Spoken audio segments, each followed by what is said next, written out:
이제 시간이 됐습니다. 우리 마음을 정돈하시고 다 같이 묵도하심으로써 2021년 4월 4일 부활주일 예배를 하나님께 드리겠습니다. 묵도하시겠습니다.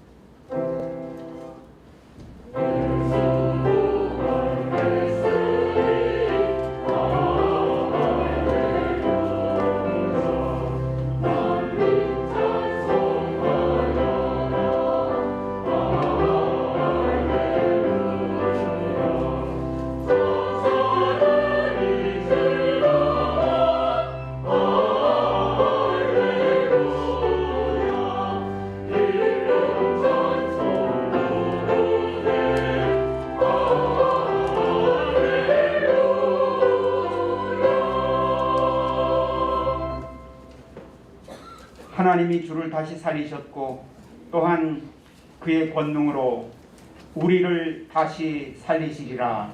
아멘.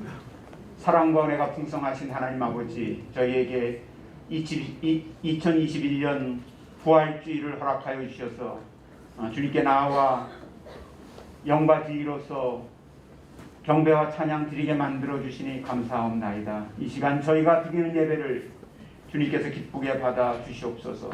한 주간 동안 주님이 보내신 삶의 자리에서 주님의 뜻을 이루므로 거둔 열매들을 가지고 나와 주님께 바치오니 주님 받아 주시옵소서. 감히 주님께 나올 수 없는 죄인들이지만 예수 그리스도를 힘입어 이렇게 나와싸우니 주께서 저희를 용납하시고 주님의 것으로 인치시며 하늘의 은혜와 능력을 더하셔서 저희가 하나님의 백성임을 알게 하시고 하나님의 백성답게 살게 하여 주옵소서. 오늘은 특별히 2021년 부활주일이오니 저희가 죽음을 이기고 부활하신 주님을 찬양하면서 이제 주님의 부활로 인해서 주어진 구원의 은혜와 생명의 능력을 힘입어 주의 백성의 삶을 온전히 살게 하옵소서. 예배드리는 첫 시간이오니 마치는 시간까지 주님께서 친히 이 예배를 주장하시며 홀로 영광 거두시기를 간절히 바라옵고 예수 그리스도의 이름으로 기도드리옵나이다. 아멘. 찬송가 25장입니다.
사도신경으로 우리가 믿는 바를 다 같이 한 목소리로 고백하도록 하시겠습니다. 전능하사 천지를 만드신 하나님 아버지를 내가 믿사오며 그 외아들 우리 주 예수 그리스도를 믿사오니 이는 성령으로 잉태하사 동정녀 마리아에게 나시고 본디오 빌라도에게 고난을 받으사 십자가에 못 박혀 죽으시고 장사한 지 사흘 만에 죽은 자 가운데서 다시 살아나시며 하늘에 오르사 전능하신 하나님 우편에 앉아 계시다가 저리로서 산자와 죽은 자를 심판하러 오시리라. 성령을 믿사오며 거룩한 공회와 성도가 서로 교통하는 것과 죄를 사하여 주시는 것과 몸이 다시 사는 것과 영원히 사는 것을 믿사옵나이다. 아멘. 성시를 교독하는 시간입니다. 교독문 134번입니다. 내가 받은 것을 먼저 너희에게 전하였노니 이는 성경대로 그리스도께서 우리 죄를 위하여 죽으시고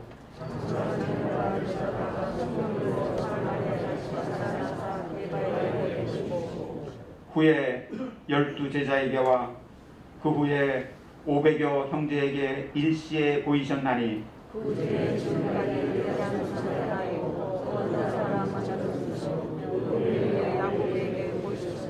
그 후에 모든 사도에게와 맨 나중에 만삭되지 못하여 난 자 같은 데에게도 보이셨느니라.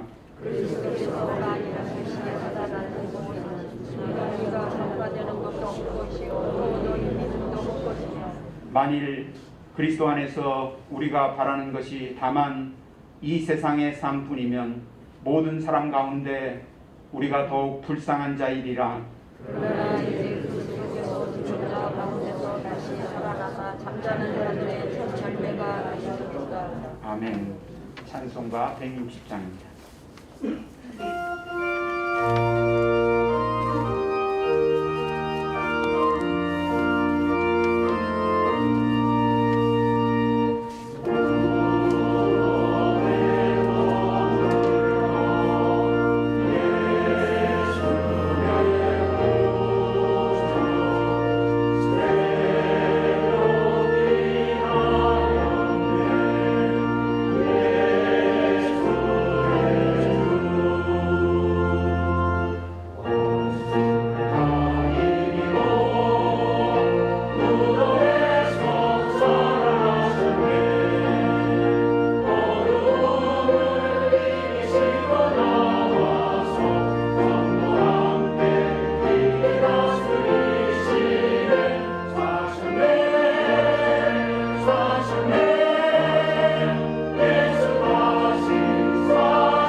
시간 다 같이 기도하실 때 장백용 장로님께서 대표로 기도해 주시겠습니다.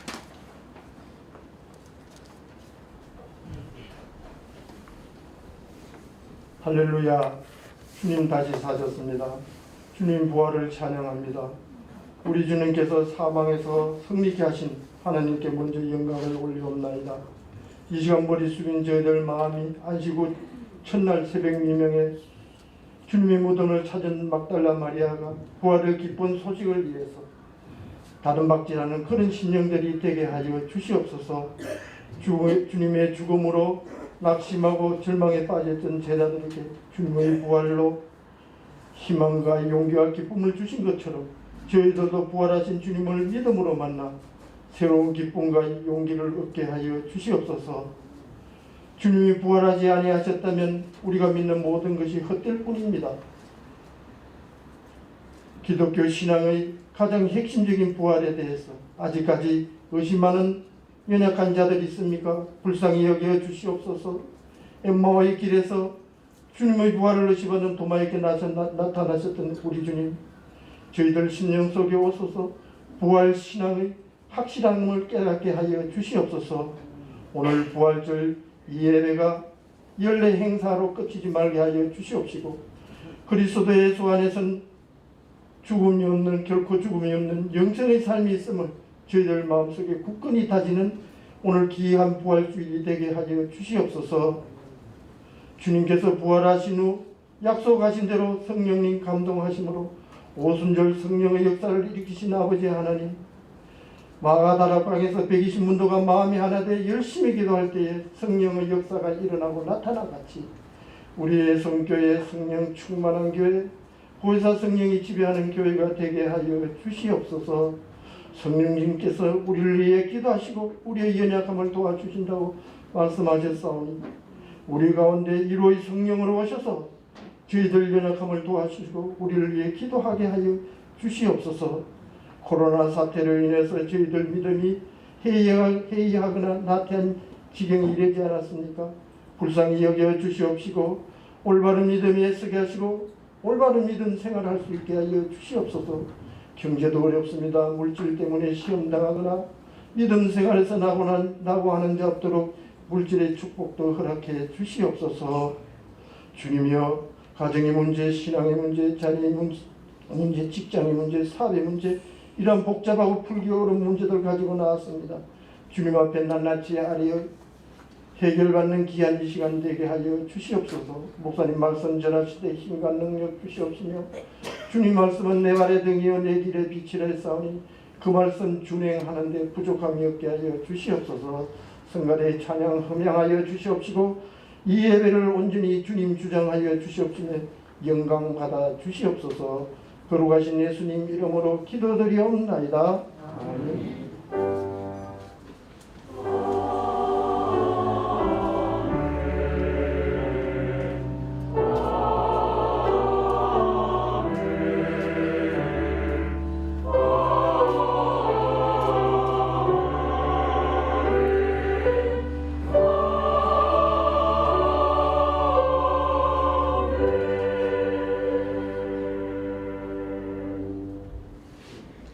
이 시간 하나님께서 우리에게 주시는 말씀은 신약성경 요한복음에 있는 말씀입니다.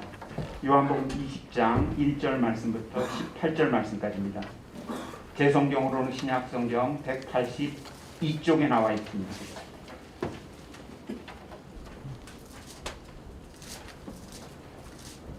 요한복음 20장 1절 말씀부터 제가 받들어서 읽겠습니다. 안식 후 첫날 일찍이 아직 어두울 때 막달라 마리아가 무덤에 와서 돌이 무덤에서 옮겨진 것을 보고 시몬 베드로와 예수께서 사랑하시던 그 다른 제자에게 달려가서 말하되 사람들이 주님을 무덤에서 가져다가 어디 두었는지 우리가 알지 못하겠다 하니 베드로와 그 다른 제자가 나가서 무덤으로 갈새 둘이 같이 다름질하더니 그 다른 제자가 베드로보다 더 빨리 달려가서 먼저 무덤에 이르러 구부려 세마포 놓인 것을 보았으나 들어가지는 아니하였더니 시몬 베드로는 따라와서 무덤에 들어가 보니 세마포가 놓였고 또 머리를 쌌던 수건은 세마포와 함께 놓이지 않고 딴 곳에 쌌던 대로 놓여 있더라. 그때야 무덤에 먼저 갔던 그 다른 제자도 들어가 보고 믿더라. 그들은 성경에 그가 죽은 자 가운데서 다시 살아나야 하리라 하신 말씀을 아직 알지 못하더라. 이에 두 제자가 자기들의 집으로 돌아가니라. 마리아는 무덤 밖에 서서 울고 있더니 울면서 구부려 무덤 안을 들여다보니 흰옷 입은 두 천사가 예수의 시체 뉘었던 곳에 하나는 머리편에 하나는 발편에 앉았더라. 천사들이 이르되 여자여 어찌하여 우느냐 이르되 사람들이 내 주님을 옮겨다가 어디 두었는지 내가 알지 못함이니이다. 이 말을 하고 뒤로 돌이켜 예수께서 서 계신 것을 보았으나 예수이신 줄을 알지 못하더라. 예수께서 이르시되 여자여 어찌하여 울며 누구를 찾느냐 하시니 마리아는 그가 동산지기인 줄 알고 이르되 주여 당신이 옮겼거든 어디 두었는지 내게 이르소서. 그리하면 내가 가져가리이다. 예수께서 마리아야 하시거늘 마리아가 돌이켜 히브리 말로 라보니 하니 이는 선생님이라는 말이라. 예수께서 이르시되 나를 붙들지 말라.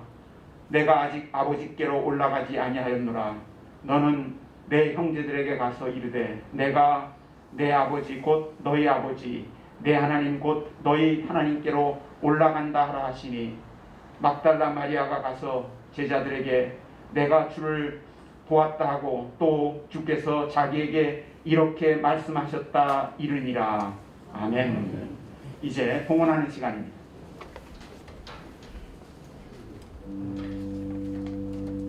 뒤에 누가 봉헌 좀 해주시면 좋겠습니다.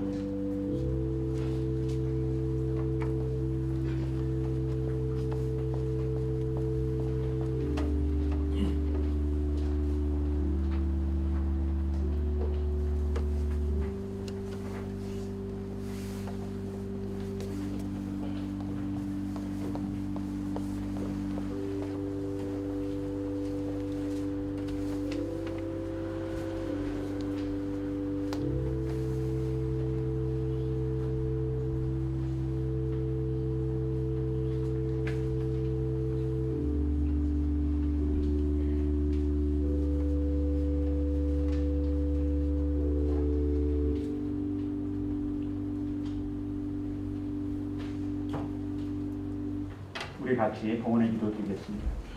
사랑과 은혜가 풍성하신 하나님 참 감사합니다. 지난 한 주간도 저희가 살아가는 삶의 자리에서 늘 저희와 함께 하시며 저희를 보살피시며 이끌어 주신 것을 감사합니다. 거룩한 부활주일을 맞이할 때 주님께서 저희에게 주신 것 가운데 일부를 따로 떼어놓았다가 이렇게 가지고 나와서 예물로 바치오니 주님 기쁘게 받아 주시옵소서. 저희가 이 예물에 저희의 마음을 담았사오니 주께서 이 예물 받으실 때 저희 마음도 받아주시고 저희를 주님의 것으로 여기셔서 주님의 뜻을 이루는 데 모두 사용하여 주옵소서. 이 시간 죽음을 이기고 부활하신 주님을 기쁘게 뵈며 주님을 사랑하는 표시로 헌신하는 마음으로 부활주일 헌금 드렸사오니 주님 기쁘게 받아 주시옵소서. 또한 자신이 얻은 것 가운데 10의 하나를 구별하여 주님께 드림으로써 자신이 얻은 모든 것 주께서 베풀어 주신 것임을 고백하는 성도들에게 하나님의 백성으로서 하나님의 나라와 그 의를 추구하는 삶을 살아가며 조금도 부족한 것 없게 하여 주옵소서.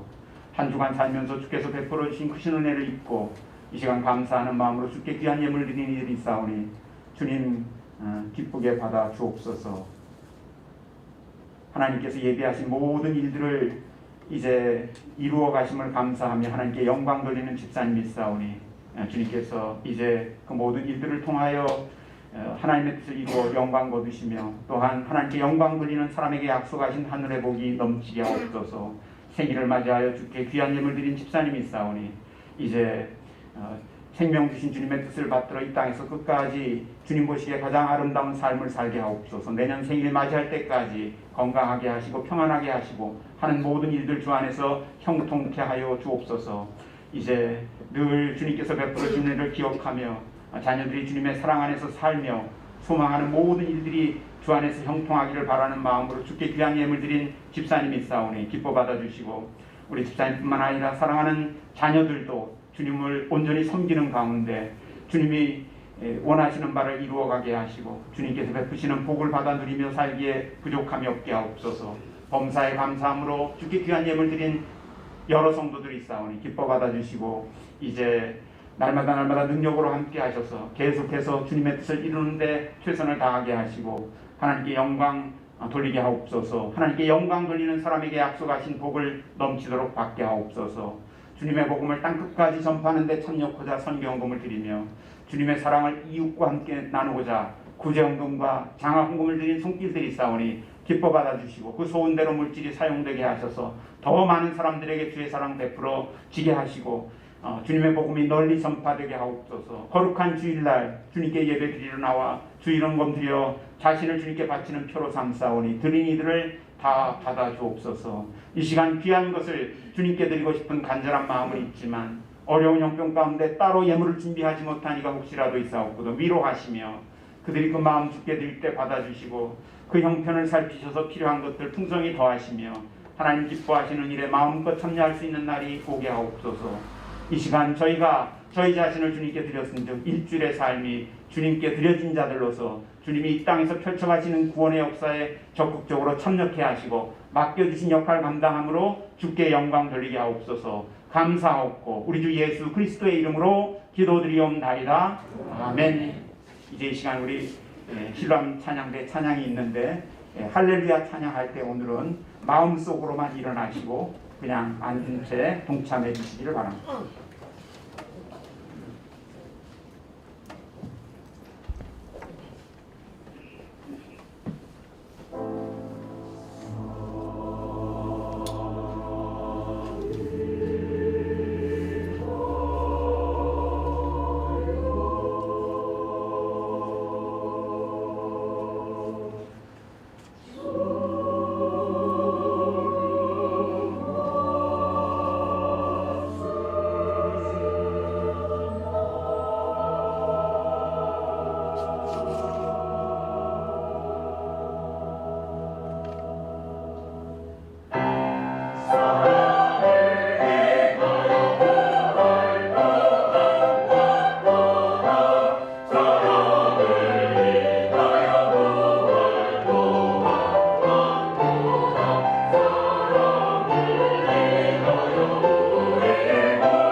귀한 찬양으로 주님께 영광 돌린 실로암 찬양대 모든 대원들에게 감사를 드립니다.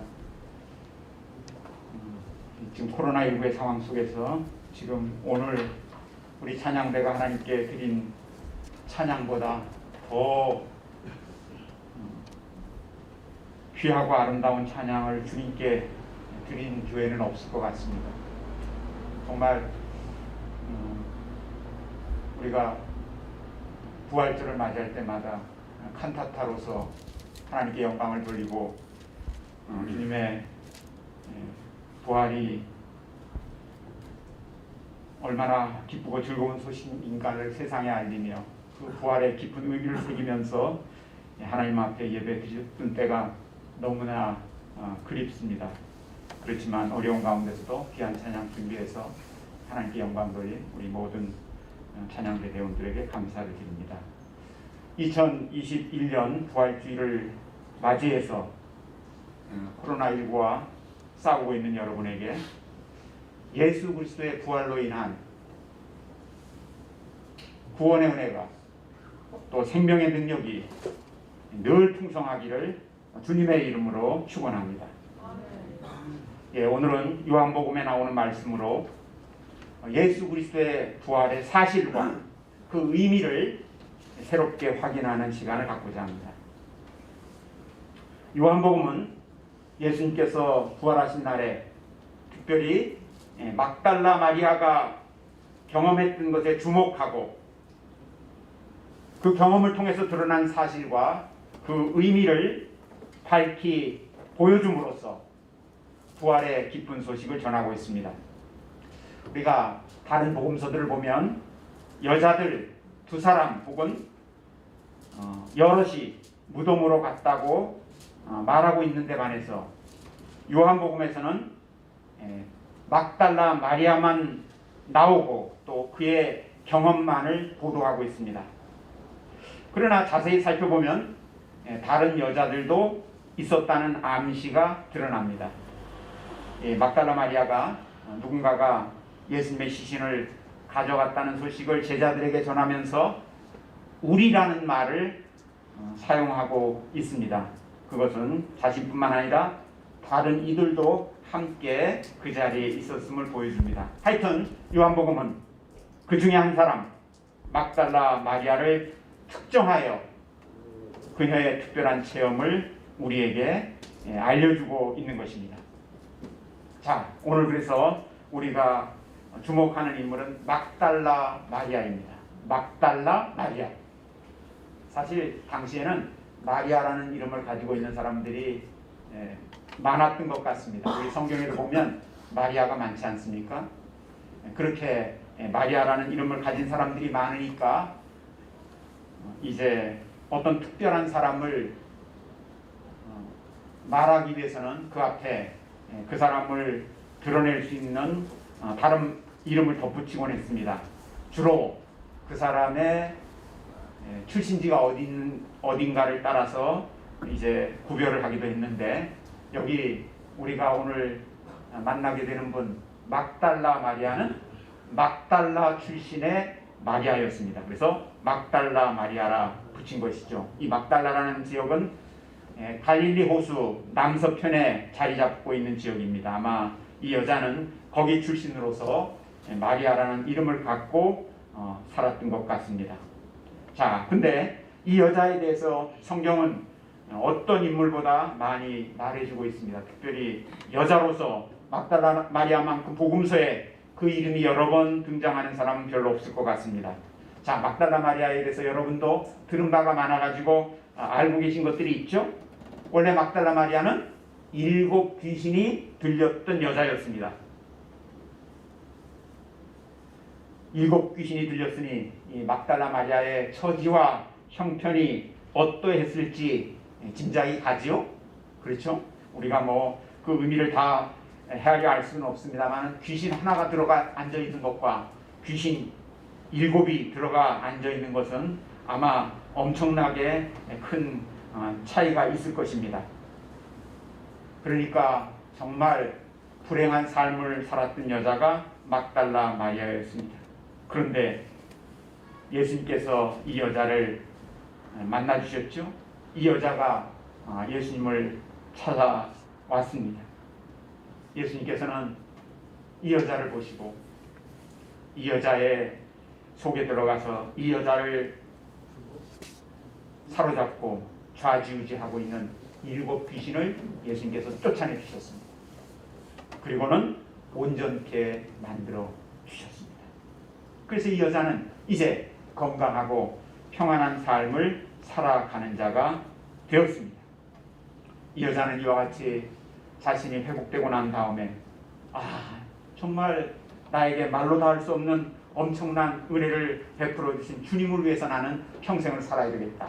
그렇게 생각하고는 열심히 주님을 섬겼습니다. 당시에 주님께서는 곳곳에 다니시면서 하나님의 나라를 전파하시고 또한 구원의 복음을 사람들에게 들려주고 계셨습니다. 그때 예수님의 제자들이 예수님과 함께 했던 것을 우리는 성경을 통해서 알 수 있습니다. 그런데 예수님과 예수님의 제자들 이외에도 함께 하였던 사람들이 있었으니 그 사람들이 바로 막달라 마리아를 위시한 몇몇 여자들이었습니다. 이들은 예수님과 제자들을 따라다니면서 그들이 하나님 나라를 선포하고 구원의 복음을 전하는데 여러 가지 필요한 것들이 없는가 잘 살펴가지고 그러한 모든 필요를 채워줌으로써 예수님과 예수님의 제자들이 더욱더 힘차게 사역을 할 수 있도록 만들어 주었던 것입니다. 그들은 자신들이 가지고 있는 것을 아끼지 않고 이 일을 위하여 다 바쳐서 주님을 섬겼던 것입니다. 자, 그런데 결국 예수님은 어떻게 됐습니까? 이스라엘을 위태롭게 하는 자라는 이유로 대제사장들과 장로들과 바리새인들의 표적이 되었고 결국은 로마 총독 빌라도의 손에 넘겨져서 십자가에 못 박혀 죽임을 당하고 마셨습니다. 예수님이 십자가에 딱 못 박히는 상황까지 가게 되고 만 것이죠. 예수님이 십자가에 못 박히셨을 때 그 옆에 계속 지켜보고 서 있었던 여러 여자들 중에 한 사람이 바로 막달라 마리아였습니다. 요한복음 19장 25절은 예수님의 십자가 곁에는 예수님의 어머니와 이모와 그 다음에 글로바의 아내 마리아와 막달라 마리아가 서 있었다 그렇게 말합니다. 그럼 전체 몇 명이죠? 네 사람의 여자가 십자가에 못 박히신 예수님을 지켜보고 있었던 것입니다. 사실 놀랍게도 또 예수님을 십자가에 못 박았던 로마 군병들은 몇 사람들이었죠? 몇 사람이었죠? 4사람이었어요. 그걸 어떻게 아냐고요? 그들이 예수님의 겉옷을 한 귀씩 나누어 가졌다고 성경은 말합니다. 4귀를 각각 한 귀퉁이씩 나누어 가졌다고 했으니까 4사람이었을 것입니다. 4사람의 남자가 예수님을 십자가에 못 박고 있었고 4사람의 여자가 그 상황을 지켜보고 있었던 상황을 우리는 머릿속으로 상상해 볼 수 있습니다. 이렇게 예수님은 우리를 위하여 십자가에 달려 죽으셨습니다. 예수님이 십자가에 못 박혀 죽임당하신 날이 금요일이었습니다. 그 다음 날은 안식일이었죠. 그 안식일이 지나고 난 다음 날, 즉 안식 후 첫날이 되었을 때 막달라 마리아는 밝아오는 새벽과 함께 예수님의 무덤을 찾아갔습니다. 그가 무덤을 찾아가서 경험한 내용들이 오늘 본문에 나오고 있습니다. 여러분들이 여러 번 이 말씀을 묵상했기 때문에 또 설교를 들었기 때문에 자세히 설명하지 않아도 여러분이 잘 알고 있습니다. 자, 이 안식 후 첫날이라고 했으니까 일요일 아침이겠죠. 예수님의 부활 이후에 믿는 사람들은 이 날을 주님의 날로 따로 떼어놓고 하나님께 예배를 드립니다. 그래서 주일이 되었죠. 바로 이 안식 후 첫날 막달라 마리아가 예수님의 무덤을 찾아가서 놀라운 광경을 접하게 되었습니다. 당시에 유대인들의 무덤은 우리의 경우와는 조금 달리 바위에다가 불을 파고 그 속에 시신을 안치하는 무덤이었습니다. 그렇게 이제 시신을 갖다가 무덤 속에 집어넣고는 그 앞에다가 엄청나게 큰 돌을 막아 놓아 가지고 이제 외부에서 접근하지 못하도록 만들어 놓았던 것입니다. 근데 막달라 마리아가 이렇게 안식 후 첫날 아침에 무덤을 찾아가서 보니까 그 무덤 앞을 가로막고 있었던 돌이 치워져 있는 거예요. 무덤 문이 열려 있는 것을 보게 된 것입니다. 막달라 마리아는 이게 도대체 무슨 일이냐? 누군가가 예수님의 시신에 손을 댔구나. 딱 생각하고는 이거 보통 일이 아니다. 내가 이러고 있을 때가 아니지 하면서 열심히 달려가서 예수님의 제자들한테 그 사실을 알렸습니다. 그래서 그 소식을 듣고 무덤으로 달려온 사람이 둘이 있었으니 한 사람은 베드로요, 다른 한 사람은 예수님의 사랑을 받는 제자라고 명시된 사람입니다. 이 사람이 누구인가에 관해서는 이제 또 다른 연구가 필요합니다만은 요한이었을 걸로 봅니다. 요한복음을 쓴 요한이었을 것으로 봅니다. 저는 그냥 요한이었다고 간주하고 말씀을 드립니다. 베드로와 요한이 이 막달라 마리아의 얘기를 듣고 열심히 무덤으로 달려왔습니다. 근데 베드로보다는 요한이 더 젊었던 것 같아요. 두 사람이 아주 힘차게 달려왔는데 누가 먼저 무덤에 도착했냐면 요한이 먼저 도착을 했습니다. 무덤에 도착한 요한은 무덤 속에 들어가지는 않고 무덤 밖에서 이렇게 고개를 숙여가지고 그 무덤 안을 들여다보았습니다. 딱 들여다보았더니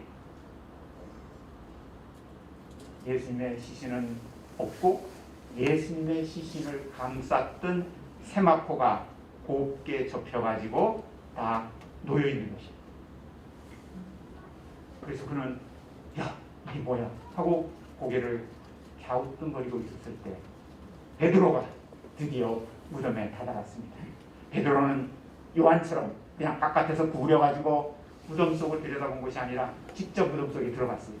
들어가서 보니까 세마포가 곱게 접혀서 놓여있는 거예요. 그리고 그 예수님의 시신을 감쌌던 머리수건은 그 곱게 접힌 세마포 있는 데 있지 않고 원래 예수님의 시신의 머리 쪽에 그대로 접히지 않은 상태로 그대로 놓여 있었습니다.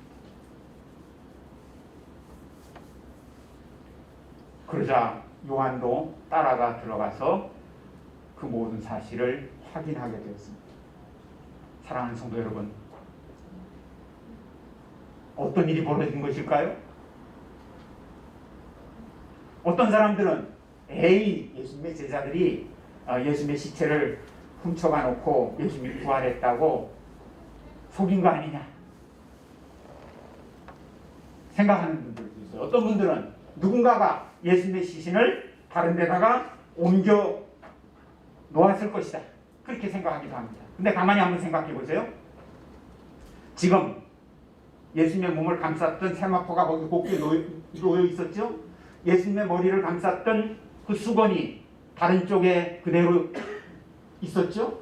이게 뭘 말할까요? 이것 자체는 예수님의 시신을 누군가가 훔쳐가지도 않았고 다른 곳으로 옮겨간 것도 아니라는 점을 말해야 합니다. 왜 그러냐고요? 제가 한번 설명을 드릴 테니까 여러분 생각해 보십시오. 제가 장례식을 집례를 하다 보면 이제 하관 예배를 드립니다. 근데 그게 그 지방의 풍속인지는 잘 모르겠습니다만 지방마다 조금씩 달라요. 근데 충청도 지역이나 전라도 지역에서 가서 장례를 치르다 보면 탈관에서 매장하는 경우들이 있더라고요. 여러분 그런 풍습이 있는 지역이 있죠? 탈관을 하는 거예요. 그럼 이제 관에서 시신을 꺼내가지고 파놓은 그곳에다가 잘 안치를 하는 것이죠. 근데 그렇게 탈관하는 것을 보지 못한 사람들이 그 광경을 보면 좀 놀라기도 합니다. 어휴, 다시 반에서 저렇게 몸을 꺼내네. 그래서 어떤 사람은 그걸 차마 보지 못하고 이렇게 고개를 돌리곤 합니다. 자, 그런 것까지는 제가 봤어요. 그런 것까지는 제가 봤는데 수의를 도로 벗겨가지고 수의를 지금 입힌 걸 다 벗겨낸 다음에 시신을 알몸으로 만들어가지고 안치하는 것을 저는 본 적이 없습니다. 여러분은 혹시 봤나요? 탈관하는 정도가 아니라 시신에서 수의 다 벗겨낸 다음에 묻는 거 보신 적 있나요? 그렇게까지는 하지 않습니다. 수의를 입힌 그대로 이제 묻는 것이죠. 자, 예수님의 수의가 거기 예수님이 입고 있던 그 지금 옷이 세마포가 그대로 다 개켜져 있어요. 예수님의 머리에 쓰고 계셨던 수건도 거기 놓여 있어요. 그러면 누군가가 예수님의 시체를 가져갔다고 하면 예수님의 그 시신을 가져갈 때 그거 다 벗겨낸 다음에 알몸으로 만든 다음에 예수님을 데려갔을까요? 그렇게 상상할 수는 없습니다.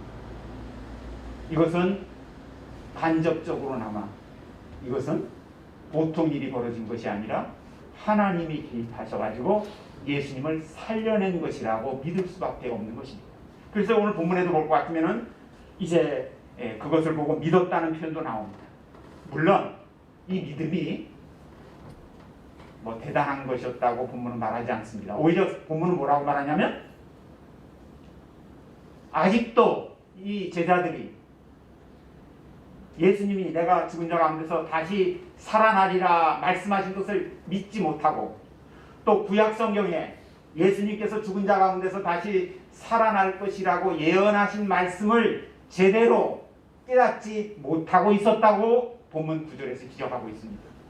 다시 말하면 그 무덤이 비어 있었던 것만으로도 충분히 예수님의 부활을 능히 짐작할 수도 있었을 텐데 그들이 믿음이 없었고 또한 하나님의 말씀을 이해하지 못했기 때문에 거기까지는 생각이 미치지 못했음을 지적하고 있는 거예요. 근데 훗날 이제 예수님이 부활하시고 난 다음에 성령의 감동으로 구약의 여러 말씀들이 결국 예수님의 부활을 예고하는 것임을 교회가 알게 됩니다. 다시 말하면 무덤이 비어 있었다는 것 그 자체도 예수님의 부활을 간접적으로나마 증거해주는 사실로 교회가 받아들이게 된 거예요. 그러나 아직까지 이때는 몰랐어요. 자, 상황이 이렇게 됐을 때 베드로와 요한은 그다음 무슨 짓 하죠? 아니 예수님의 지금 무덤이 비어 있으면 아니 그 예수님의 그 시신이 어디로 갔는지 설사 부활을 믿지 못했다 할지라도 그것을 어떻게든지 찾기 위해서 할 수 있는 노력을 다 했어야 하지 않겠습니까? 근데 본문 10절에 보면 이 제자 두 사람이 어떻게 했다고 돼 있죠? 뭐 했다고 돼 있습니까? 자기 집으로 돌아갔어요. 할 일 다 끝냈다는 듯이 집으로 돌아가 버리고 말았어요. 참 이거 참 답답하게 일 데가 없어요. 아니 와서 지금 어떤 일이 벌어졌냐고 보라고 해서 봐놓고는 그냥 집으로 돌아간 거예요. 막다라 마리아는 자기 집으로 돌아가지 않았습니다. 그는 무덤 밖에 서서 울었습니다. 예수님의 몸이 어떻게 된 건가? 아니 예수님의 몸이 없어져 버리고 말았으니 어쩌면 좋단 말인가? 혹시라도 그냥 있는 건 아닐까 해서 막다라 마리아가 고개를 숙여가지고 무덤 안을 들여다보았습니다. 없어요. 예수님의 몸이 없어요. 근데 그때 놀라운 광경을 하나 목격하게 됩니다. 예수님의 시신이 놓였던 머리 쪽과 예수님의 시신이 놓였던 발 쪽에 누군가가 서 있는 것입니다. 가만히 보니까 그들은 흰 옷을 입고 있었습니다. 나중에 막다라 마리아는 그분들이 천사들이었구나 하는 사실을 깨닫게 되죠. 그렇지만 그 순간에는 잘 몰랐어요. 그래서 그들이 막다라 마리아에게 말합니다. 왜 우느냐? 어찌하여 울고 있느냐? 그랬을 때 막달라 마리아는 뭐라고 대답을 합니까? 누군가가 제 주님의 몸을 가져가 버렸는데 어디로 가져갔는지 내가 알지 못해서 울고 있습니다. 그렇게 말씀을 드리죠. 그렇게 말하면서 보니까 예수님의 시신이 놓였던 머리 쪽과 발 쪽에만 사람이 있는 게 아니라 자신이 서 있는 뒤쪽에서도 인기척이 느껴지는 거예요. 하고 뒤를 딱 돌아다보았더니 누군가가 거기 딱 서 계신 거예요. 그래도 막달라 마리아는 그분이 주님일 것이라고는 상상을 못했습니다. 그분이 예수님께서, 부활하신 예수님께서 막달라 마리아에게 묻습니다. 왜 우느냐? 여자여, 왜 우느냐? 내가 누구를 찾고 있느냐? 예수님께서는 막달라 마리아가 자신을 찾고 있음을 아셨습니다. 그래서 누구를 찾느냐고 물어보았습니다. 막달라 마리아는 그 말을 들었을 때 그렇게 말씀하시는 분이 동산을 관리하는 사람인 줄 알고 혹시라도 그가 예수님의 시신의 행방을 알 수 있을까 싶어가지고 그에게 말합니다. 지금 우리 주님의 몸이 깜짝같이 사라졌습니다. 혹시라도 당신이 옮겨다가 어딘가에 두었다면 그걸 저에게 좀 알려주십시오. 제가 가서 그 몸을 잘 모셔가겠습니다. 이 참 막달라 마리아의 이 참 주님을 향한 그러한 사랑은 끝이 없습니다. 그때 주님께서 비로소 마리아야 라고 부르시죠. 마리아야 라고 예수님이 부르실 때 마리아는 주님이시구나 하는 사실을 깨닫게 됩니다. 성경은 말하죠. 예수님은 우리의 목자가 되시고 우리는 예수님의 양떼인데 목자는 양들을 각각 부르십니다. 목자이신 예수님이 양인 막달라 마리아를 부르시니까 막달라 마리아는 양으로서 목자의 음성을 알아듣게 되었습니다. 그리고는 라보니라고 부르게 됩니다. 그는 부활하신 주님을 만난 거예요. 사랑하는 성도 여러분, 조금 전에 막달라 마리아가 발견한 것은 무덤이 비어 있었다는 것이죠. 빈 무덤. 근데 이번에는 부활하신 주님을 만난 거예요. 자, 예수님이 부활하는 그 순간을 찍은 사진이 있을까요? 그 부활하시는 순간을 묘사한 글이 있을까요? 그런 건 없어요. 예수님이 딱 무덤에 누워있는데 순간적으로 일어나시는 광경을 누가 딱 찍어가지고 유튜브에 올리면 사람들이 더 잘 믿을 것 같은데 그런 건 없어요. 또 예수님이 부활하실 때 그 상황을 잘 묘사해가지고 마치 우리가 실제로 보는 것처럼 보게 만들어주는 위대한 인물이 있었으면 좋겠습니다만 그런 건 없어요. 그러면 예수님의 부활을 확신케 만드는 게 뭐냐? 두 가지. 빈 무덤. 이건 간접적인 증거입니다. 직접적인 증거는 뭘까요? 부활하신 주님이 나타나신 거예요. 자신이 사신 것을 사람들에게 보이신 거예요. 이건 아주 직접적인 증거가 됩니다. 그래서 고린도전서 15장에 볼 것 같으면 예수님께서 우리 죄를 속량하시려고 십자가에 못 박혀 죽으시고 장사 지낸 바 되셨다가 사흘 만에 다시 살아나시고 그 다음에 뭘 그 다음 기록합니까? 사람들에게 나타나셨다. 사람들에게 나타나신 것을 기록하고 있다. 바로 누구에게 제일 먼저 나타나셨죠? 부활하신 주님을 제일 먼저 만나뵌 사람이 누구죠? 막달라 마리아예요. 막달라 마리아.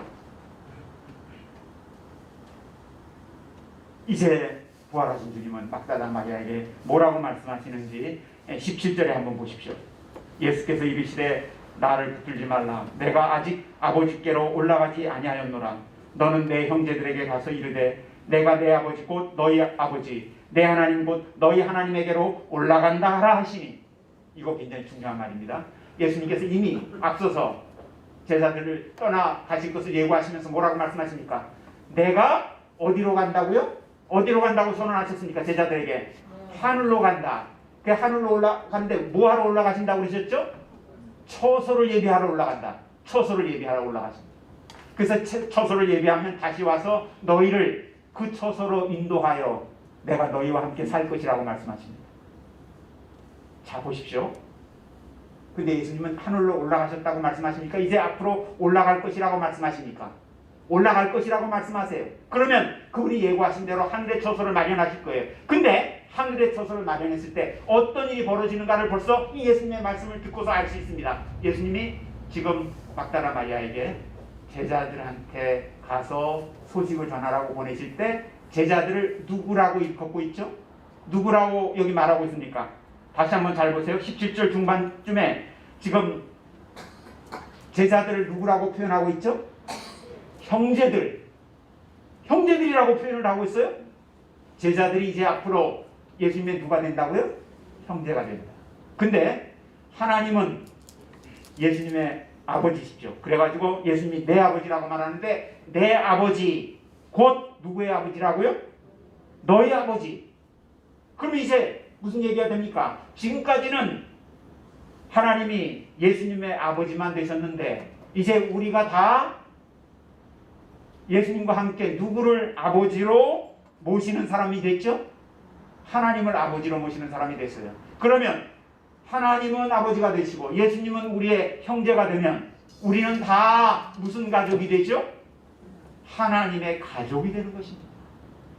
이제 예수님께서 죽은 자 가운데서 부활하셨기 때문에 우리의 죄는 다 없애시고 이제 우리가 부활하신 주님의 그 생명의 능력을 힘입어 영원토록 하나님의 가족으로서 삶을 살아가게 될 것임을 말씀하고 계십니다. 그 사실을 제자들한테 전해주라고 말합니다. 막다라 마리아가 제자들에게 전하도록 위임을 받은 이 말씀은 너무나 귀한 말씀이에요. 우리같이 별 볼 일 없는 사람들이 어떻게 하면 하나님의 가족이 될 수 있다는 말입니까? 이제 하나님을 아버지라고 부르고 예수님을 우리의 형제처럼 생각하면서 함께 살아가는 복된 사람들이 되었으니 이 기쁨과 감사가 넘칠 수밖에 없는 것 아니겠습니까? 이제 예수님께서는 부활하신 예수님께서는 막다라 마리아를 누구에게 보내죠? 제자들에게 보냅니다. 원래 제자들은 나중에 제자라는 이름 이외에 또 다른 이름을 갖습니다. 뭐라고 그러죠? 사도라고 부르죠. 12사도 우리가 그렇게 말하지 않습니까? 12제자라고도 말하지만 12사도라고 말합니다. 근데 사도라는 말의 뜻은 무엇이죠? 보냄을 받은 사람이라는 뜻입니다. 제자들은 다 누구의 보냄을 받은 사람들이죠? 예수님의 보냄을 받은 사람들이에요. 그래서 가서 예수님 하나님의 나라를 전파하고 예수 그리스도의 복음을 전하도록 되어 있는 거예요. 근데 지금 그 사도들한테 먼저 보냄을 받은 분이 있어요. 사도들한테 사도로 보냄을 받은 분이 있으니 그분이 누구시죠? 누구예요? 사도들한테 지금 주님의 보냄을 받아가서 주님의 죽음과 부활에 관한 기쁜 소식을 전하게 했는데 누가 그 역할을 했습니까? 막달라 마리아가 하지 않았습니까? 그럼 막달라 마리아는 사도의 사도예요. 사도의 사도. 이 막달라 마리아가 얼마나 대단한 사람이었는지 우리는 알게 되는 것입니다.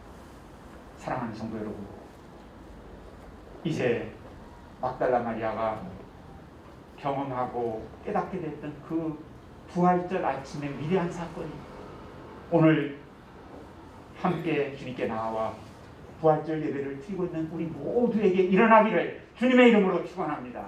감사하게도 우리 장백영 장로님이 기도하실 때 막달라 마리아와 같은 마음으로 주님께 나와서 이 거룩한 예배 드릴 수 있게 해달라고 기도하셨는데 하나님께서 그 기도 응답하셨을 줄 믿습니다. 오늘도 첫 부활절 아침에 막달라 마리아가 보고서 깨달았던 것과 또 그 엄청난 은혜를 우리가 다 함께 이 거룩한 2021년 부활절에 나누면서 더욱더 이제 구원의 은혜에 감사하고 그 생명의 능력을 힘입어 아무리 코로나19가 기승을 부리는 때라 할지라도 우리가 그 모든 죽음의 세력을 이기는 생명의 사람들로서 이 땅에서 삶을 살아가고 끝까지 하나님의 뜻을 이루어 영광 돌리는 주의 백성들이 다 될 수 있기를 주님의 이름으로 축원합니다. 기도하시겠습니다. 사랑과 은혜가 풍성하신 하나님 아버지 참으로 감사합니다. 2021년 부활주의를 허락하여 주셔서 저희로 하여금 다시금 예수님의 부활의 분명한 사실을 의심 없이 받아들이게 하시고 그 부활의 참된 의미를 깨달아서 이제 구원의 은혜에 감사하며 그 생명의 능력을 힘입어 삶을 살아가는 주의 백성 되게 해주시니 감사합니다. 저희가 끝까지 이 죽음의 세상에서도 생명이신 예수 그리스도를 붙들고 삶을 살아가게 하시고 예수 그리스도 안에서 승리하여 영원한 하나님의 가족으로서 하늘의 영광을 영원토록 누리는 주의 사람들 되게 하옵소서. 예수 그리스도의 이름으로 기도드리옵나이다. 아멘. 찬송가 167장입니다.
오늘 부활주일입니다.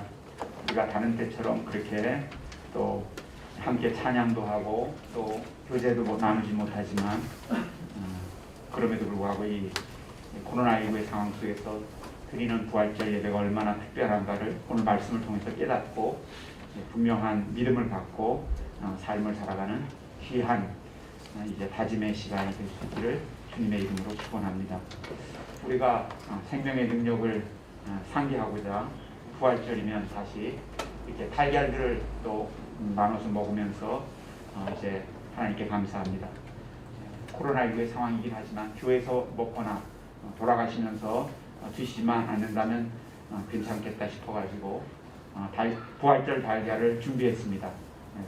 2개씩 갖고 가셔가지고 집에 가셔서 손 소독 잘 하시고 난 다음에 부활절의 의미를 생각하면서 드시면 좋겠습니다. 코로나19가 금방 수그러들지 않고 있습니다. 상황이 어떻게 전개될지 아직도 여러 가지로 불확실합니다. 더욱더 개인 방역에 힘쓰시고 또 교회 모일 때마다도 더 조심하셔서 우리가 다 건강하고 평안한 가운데 주님 섬기는 일을 계속할 수 있도록 되기를 간절히 바랍니다. 다른 광고가 있습니까? 예, 우리 정진숙 사모님 건강 때문에 여러 달 못 나오셨는데 오늘 부활주일이기 때문에 또 모든 거 무릅쓰고 힘드시지만 나오셨습니다. 좋은 교제 나누시길 바랍니다. 다른 특별한 소식 없으시면 이제 찬송가 1장 부르시겠습니다.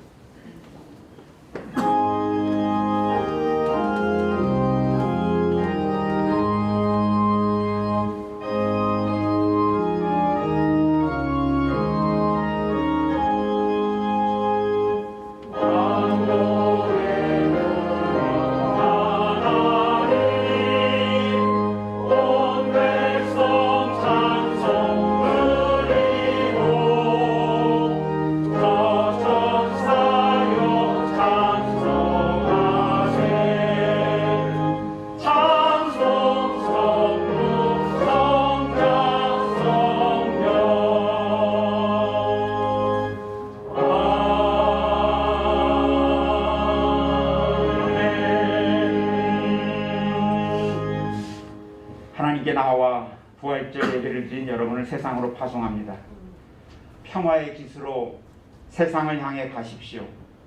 하나님의 의를 굳게 잡고 선으로 악을 이기며 약한 자들의 힘이 되고 어려움에 처한 자를 도우며 모든 사람을 섬기며 하나님을 섬기며 살아가십시오. 성령의 능력 안에서 기쁨을 충만히 누리십시오. 아멘. 이제는 우리 주 예수 그리스도의 은혜와 하나님 아버지의 사랑과 성령의 교통하심이 2021년 부활주일을 맞이하여 다시금 부활하신 예수 그리스도를 기쁨으로 뵙고 구원의 은혜와 생명의 능력을 힘입어 이 땅에서 끝까지 하나님의 백성다운 삶을 살다가 영원토록 하나님의 가족으로서 하나님과 더불어 사는 복을 누리리라 다짐하는 모든 성도들과 그 가정과 우리 예손교회 위에 이제부터 영원토록 함께 있을지어다. 아멘.